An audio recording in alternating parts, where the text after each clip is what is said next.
Welcome to the Vine Resources Podcast Show with your host, David Lawrence. Welcome to another edition of the Vine Resources Podcast Show. Well, I'm delighted to have with me today, all the way from Germany, of course, Anna Lukasson. Anna, thank you for joining us. Thank you for being here.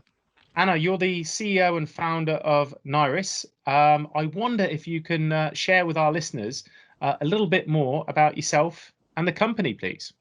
Yes, happy to do.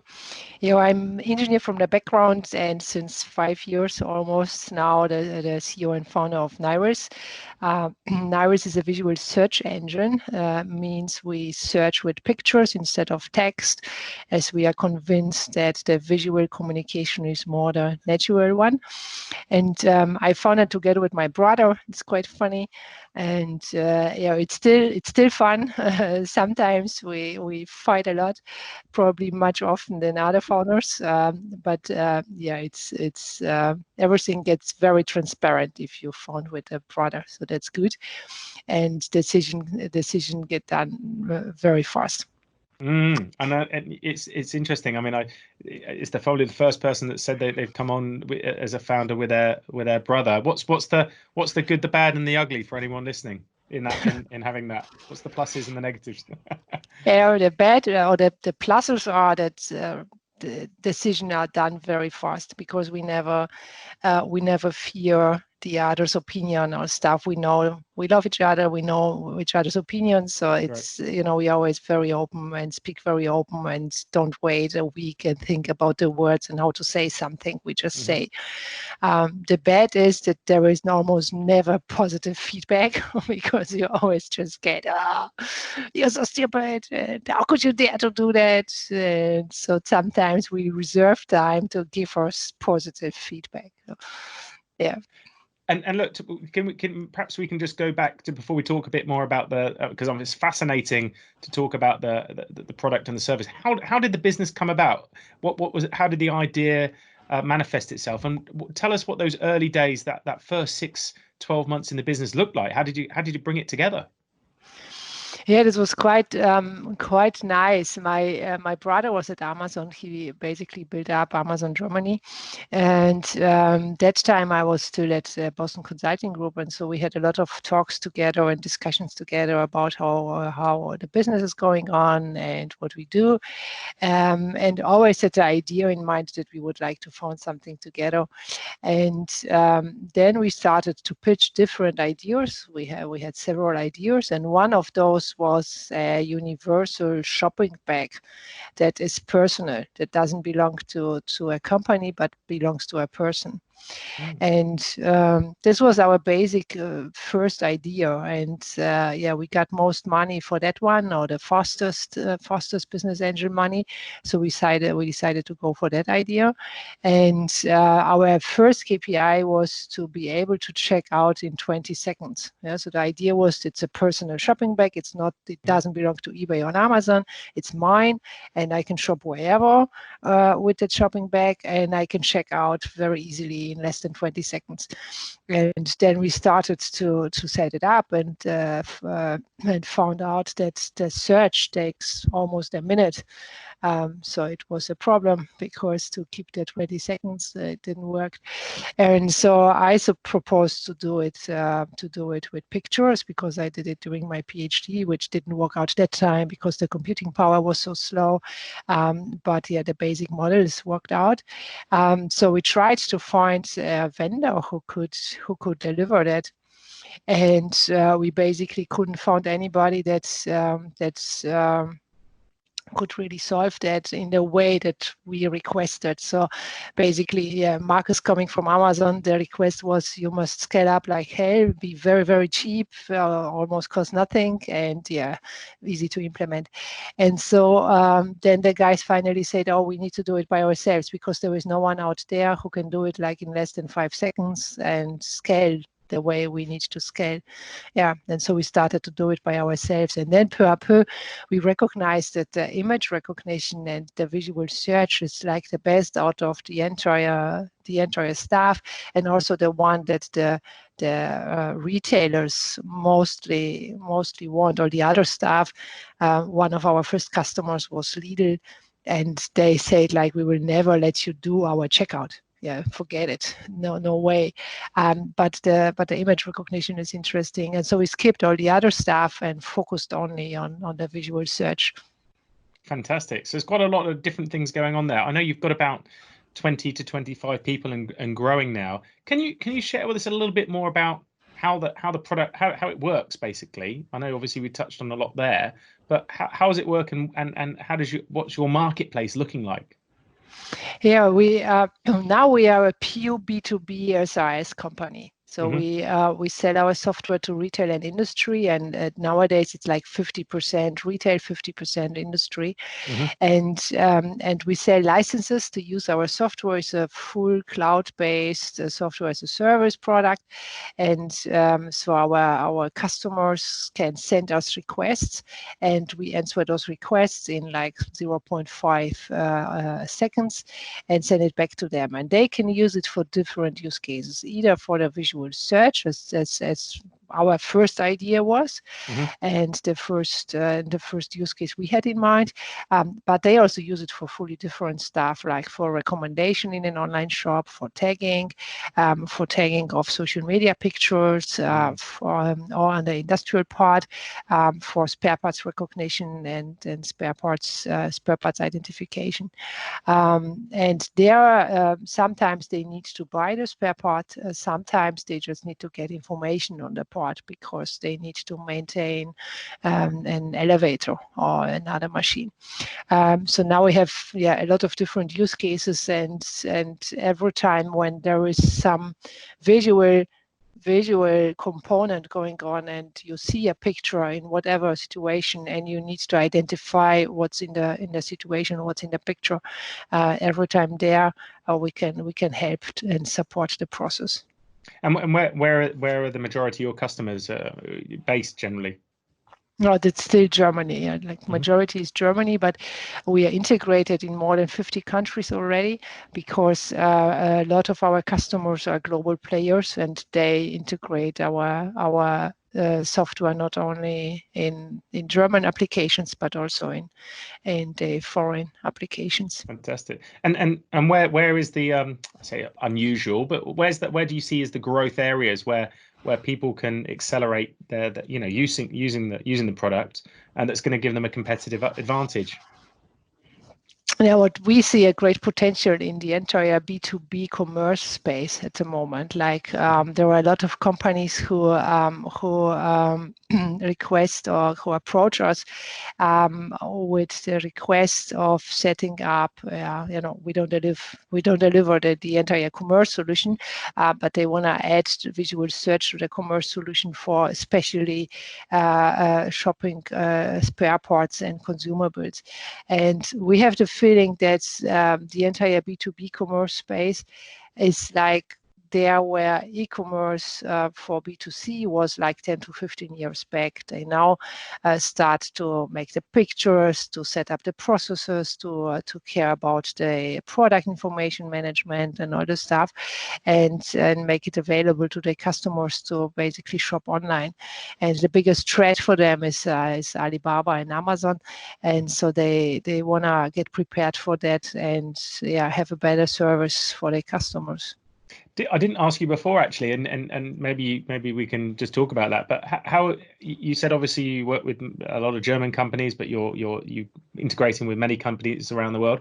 Is the language of the company in German, or have you switched to English? Or yeah, we switched to English already. Yeah, because we've got a lot of people especially in the development, who are from all over the world. Like we are 23 now, I guess, and have 11 different nations. So like every second is from another country.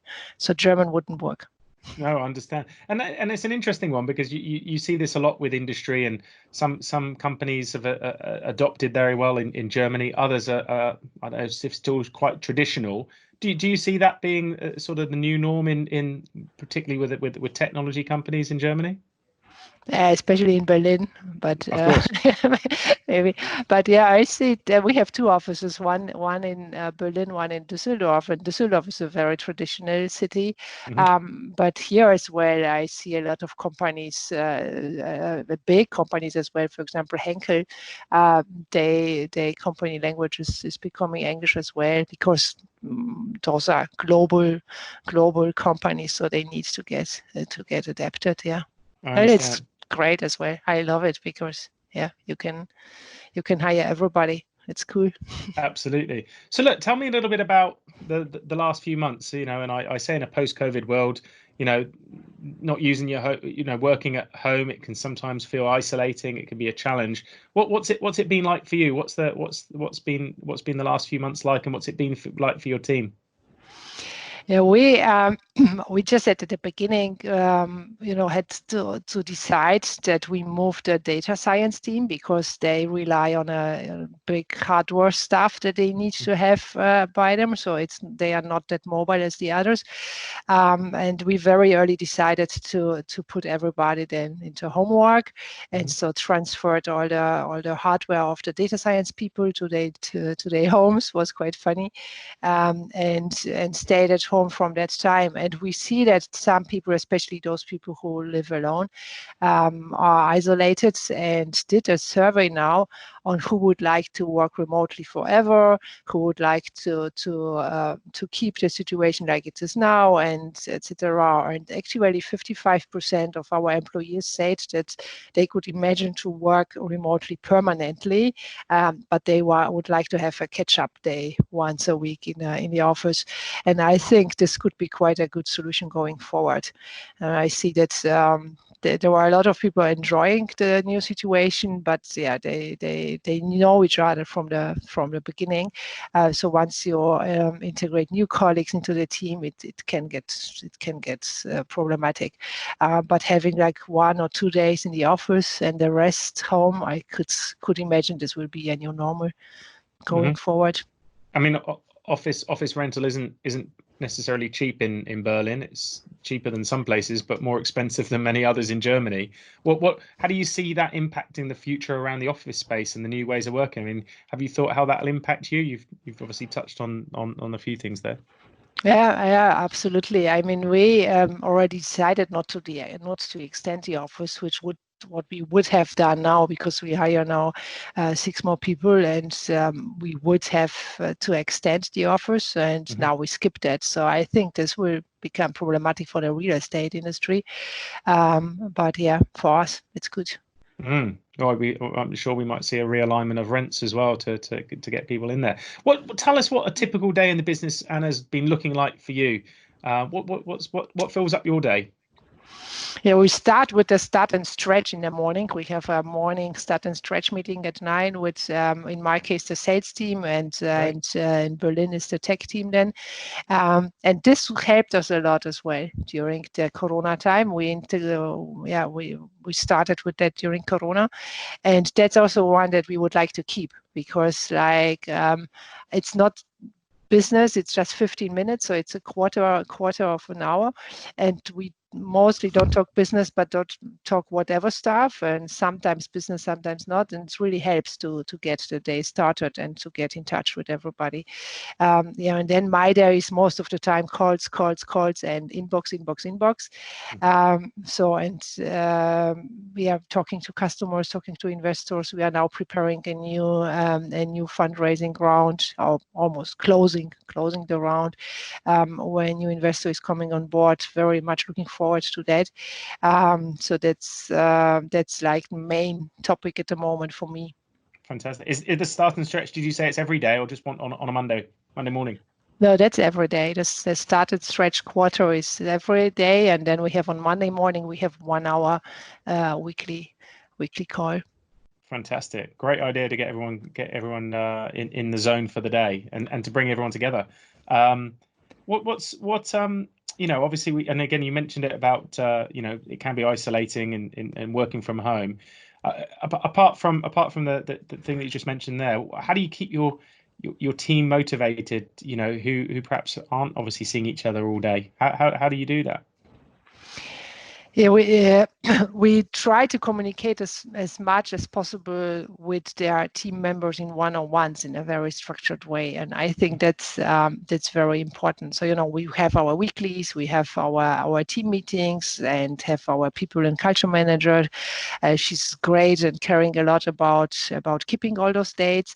But I think on top of that, it's very important to really structure your one-on-ones and do them, put the notes and prepare them and give a real honest feedback to the people in those meetings. That's most motivating for me. If when I look back into my BCG career, this was like the main reason why I stayed for almost 9 years at BCG, and I think that's the most important, one of the most important elements in leading a team.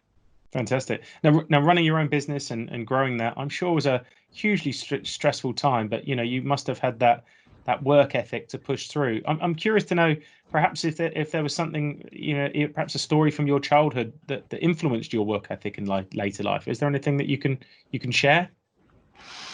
Yeah. What I always ask myself, because I'm now mom of two, and when I see all the presents that my kids get for just one birthday, and I remember all the presents I got in my entire life and compare it, and I always asking myself how bad am I doing at the moment. And so yeah, I think what was really important for both of us, my brother and me, that my parents never gave us the feeling that we do something for them. So like all the school and study, they never gave us the feeling we do it for them. They always give us the feeling we do it for us. And I don't know how they managed but this was always the feeling I had. I do it for myself, and I guess that's the main reason why I'm so eager to reach something now as well, because I'm very convinced that's for me. It's not for someone else, not for my parents, not for my friends, not for whoever. It's for me. Fantastic. But I don't know how they manage. I ask myself as well. They get a lot in what some we would get in 10 years, they might get in one birthday. It's crazy. Tell us about any advice or suggestions that you can give to people that perhaps are going through tremendous business change. What are the things that you've learned, particularly from this episode that we're currently under, that you could share with others? Yeah, first of all, just do it. Yeah, if you ask yourself, should you do it or not, just do it. Yeah, because the biggest advantage of being in Europe is that we are covered. If we mess up, we don't need to really be scared. So first of all, do it. And especially in Germany, we have now more liquidations since years already. So it's not because of Corona. Since years, we have more liquidations than venture starts. Yeah, that venture founding. So it's really a bad number. Yes, I always encourage people to just do it if they ask themselves. There are people who know it's nothing for them, so that's fine. But if you ask yourself already, then just do it. And either it becomes a success, or it becomes a little success, or it becomes not a success, but it will be always successful for you because you learn. And then a lot of people ask, how to start, and I don't have an idea, or I have so many ideas and whatever. And that's also just start somewhere. Yes, just start to talk to people about your idea. Start to talk to friends about your idea. That's always possible. And then it starts step by step. They get to know some investors. They get to know some other people who have this idea. So you can build up your team, and it becomes a story. Anna, I did mean to ask you as well, and we'll let you share with how people can connect with you at the end. But what type of people are you interested in talking to? What's the kind of people that you would be interested in connecting with out in the world at the moment? At the moment, we have open jobs again, so I'm very eager to talk to all the cool developers, data scientists, and especially salespeople who would love to sell a cool AI product to the world. And other than that, I always have some topic that that is like the main topic at the moment. And at the moment for me, it's finance, and the entire process automation around finance and sales in a company. So I'm always eager to connect with people who did it once or did it for a company that was growing from 1 million annual revenue to 10, and that's exactly the step where you start to automate all your processes, and that's something why I love to deep dive at the moment. What's really exciting you about the industry, and what do you think that's going to look like in maybe 12 or 18 months from now? Yeah, at the moment I really feel that there is a big potential and big dynamic because of Corona, due to the entire digital transformation, automation, and all the topics around, and that's really cool. So I mean, the entire pandemic is bad, but this outcome out of that is really cool. And so I think all the processes and the budgets and the plans for digital transformations, they get speed up now, and that's best for everybody who's into it already, and also best for people who would like to start own business and to have some idea how to do. So I guess that's the best to do it now, because then in like 12 to 18 months, you have your product ready, and then the market is even more eager to test it and to get it. Then there is another topic about the entire AI scene in Europe, and here as well I see a lot of positive developments at the moment, and I think they are needed as well, because every region in the world has its own strengths and weaknesses, and our weakness here in Europe is that we are very slow, but our strength is that we are very, very down to detail as well, and I'm very proud about the data security and the data regulations we put together as the European nation, and I think there is a big power in that, and a big potential as well to become the benchmark for data security and data privacy, which is the biggest threat to my mind if you talk about AI. I mean, it's not the tools itself, but it's all around the data and how to misuse the data. So I see a big potential here for Europe. Fantastic. Now, if you were given your 20-year-old self one piece of advice now, Anna, just looking back, what would you say to yourself? First of all, don't do the PhD. It's a waste of time. And no one needs to be a Miss Dr. Anna Lukasson and save those 4 years. And yeah, probably do everything you did, but faster. I'm sure there was some good in that. I'm sure there were some nuggets that you got out of it. So, and I'm sure it was useful. Anna, thanks so much for sharing and being so open. If people want to connect with you, want to reach out to you, find out more about the company, what's the best way they can do that? Yeah, either via email to anna@nyris.io, or we have different contact forms at the website as well, which is nyris.io. And yeah, happy to get in touch with all of you guys. Thank you so much, Anna, and have a good rest of the year. Take care. Yeah, thank you. We really hope you enjoyed the podcast today. If you want to listen to more exclusive tips and life lessons from our guest, go to the resources page at vineresources.com.